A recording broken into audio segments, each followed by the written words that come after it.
In this section, we'll look at how to crop pictures. Now, we'll leave the original picture here, the first one, as it is, so you can see the differences. If I double click on the second picture here, if I click where it says crop here, so on the main item at the top, not at the drop down, if I click up here, then if I want to crop this image, maybe get rid of the boat, all I have to do is move the mouse pointer to this control here and just drag in like so. So we'll go with that. And if I just click outside that, you can see that was the original with the boat. This is the cropped version. So I'll do that one more time. I'll just undo that.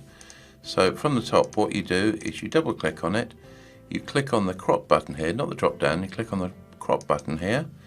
You go to this little control here and just simply drag in to where you want. When you release the mouse button, there you go. You can, if you want, use other effects. So if I double click on this, and this time if I click on the down arrow under the crop icon here, I can say crop to shape. So let's pick a shape like maybe this diamond shape here. If I click on that, that's kind of cool. So that's the original, that's just a simple crop, and here we've cropped to a shape. If I undo it, let's try cropping to a different shape.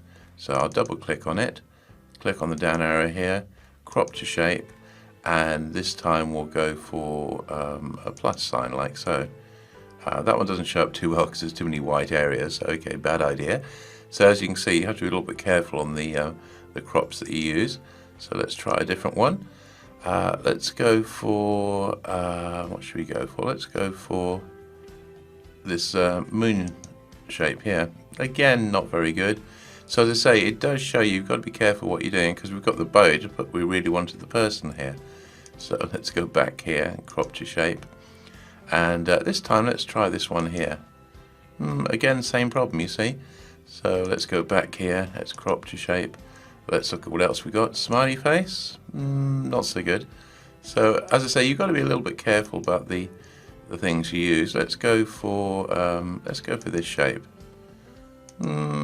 Not so good. Let's try another one. So as I say, it's a bit of messing about to find something that works for your particular picture. Let's go for a heart shape. There we go. That's really nice. So that's how you use the cropping tool.